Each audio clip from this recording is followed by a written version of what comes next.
Now, the other truth is that in my team, the NIS placed a mall a long time ago. You know, kweli.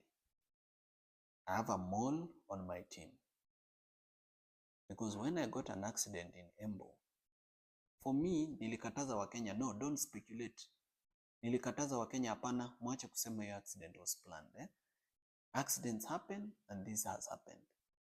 But later, I realized Kenyans were not wrong to be paranoid or to be suspicious. Kenyans were actually right to be suspicious, and I was wrong not to be suspicious. Because the car that did an accident was not owned by an individual, it's owned by a company. And when you search the CR12 for that company in the register of companies and you check the directors, it's a dead end. The driver is somebody we've looked for, and we've not found him to date. Gari hata iko huko inaitwa ni Mukuruini police station. What is that place? Yes. To date, we've not found the driver. Yeah. Now, when I was arrested, there's a call that was made from this office around this building. And that call was made to DCI that I'm here. Somebody was called here, akaulizwa boss ako aliposema ako, that person called DCI. When DCI came to this office for an arrest, they didn't guess. They didn't look for my office. Remember, this compound is so big with so many offices. But they didn't look for my office. They came straight to my office as if they already had the plan and layout of the building.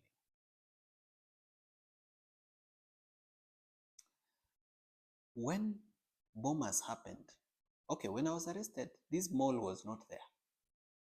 So whenever bad things happen, hakuangi anywhere near.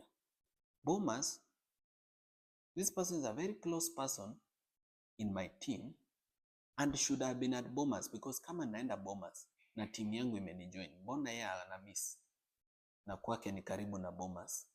Mbona alikuja huku kwa ofisi mahali siko, badala aende bombers mahali ni karibu na hata mahali yeye anaishi? So the NIS placed a person in my team a long time ago. When you research this person's history, you are not able to know which primary school they went to, secondary school. They wiped their profile clean. And the best way to hoodwink Kenyans has been, this person pretends, to criticize the government, to say bad things, to expose projects so that we can trust this person. There's been an attempt to poison my food, and I'm thankful to God that it didn't happen. Na kama singejua that we have a mall, I think by now I would be dead. But I'm grateful to God and to the various Kenyans who've been sending me information, telling me be careful about this person. And I have now become very serious about my security.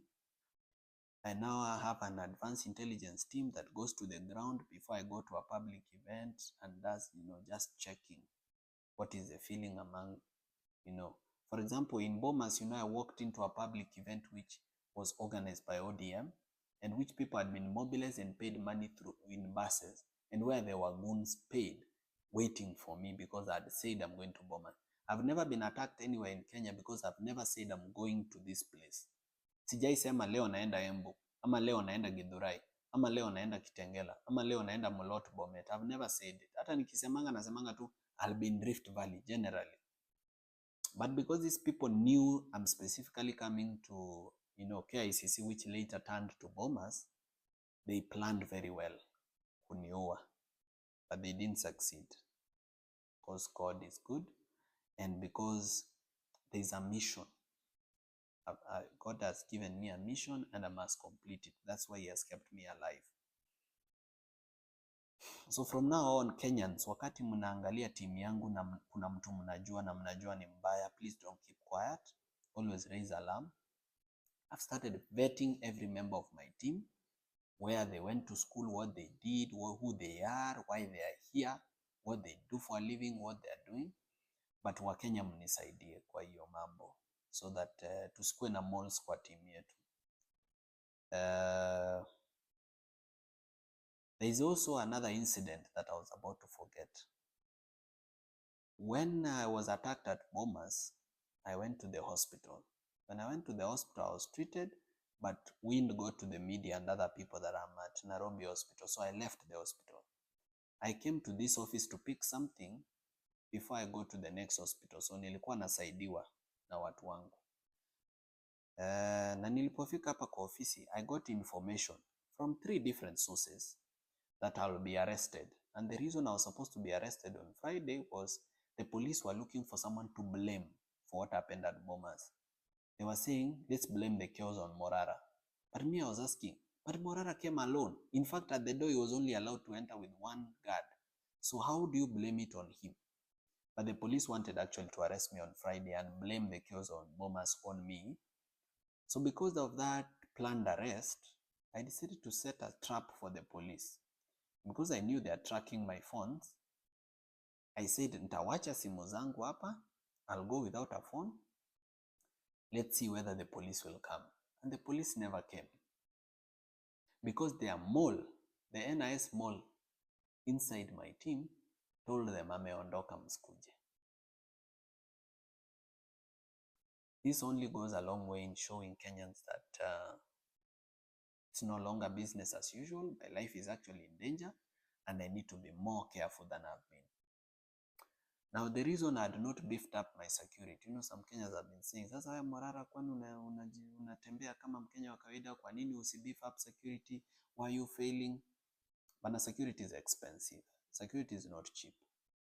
Let's say, hypothetically speaking, let's say you pay one security guard, say 20 or 25,000, for example. Just an example. How many would you need to guard the residents, to guard you? And how will you afford that cost every month? So hapa ndio inafikanga viongozi wananunuliwa na William Ruto ama na some billionaires. You find that somebody is actually being supported by NGOs that have an interest, or foreign governments that have an interest, or some billionaires that have an interest, because you are not able to afford basic security. But mimi nitachangisha wa Kenya, kila Mkenya akinitumia 10 bob, 1,000, so moja, 500. I believe I'll be able to beef up my security and it will be well. So whatever you can spare, I'll be really appreciative to Kenyans, whatever they can spare to support me in beefing up my security. But otherwise, me, what I can promise Kenyans ni kwamba siwezi nunuliwa. There are stories of people who say, huyu ni project. Maybe they themselves who are saying huyu ni project, they are the project. Labda wao wenyewe they are project.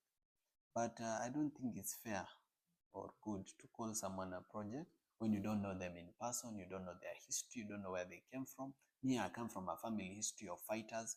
People believe in something, people are principled. So hatufanani, sio sisi wote ununuliwa, sio sisi wote ukuanga project za watu. There are some of us who actually fight for change because we believe in it. So hiyo kitu ya kukua na mall ilini hurt sana. But ndivyo ilivyo. Unajua si kuwa na political experience vizuri, but so unaona I'm gaining and I'm learning quickly. So hata kama nilifanya hiyo makosa ya kuovertrust watu, kuenda mahali bila intelligence, ni ukweli nilifanya makosa and I'm sorry. I apologize to all Kenyans kwamba hapo niliteleza, lakini it will not happen again. I will be more careful this time. And I'll continue fighting for what we believe in together. Sitawahi wa disappoint na sitawahi waachilia. I'll keep doing the Vampire Diaries. I'll keep doing civic education. I'll not stop, because when I stop, the enemy wins and the enemy should not win.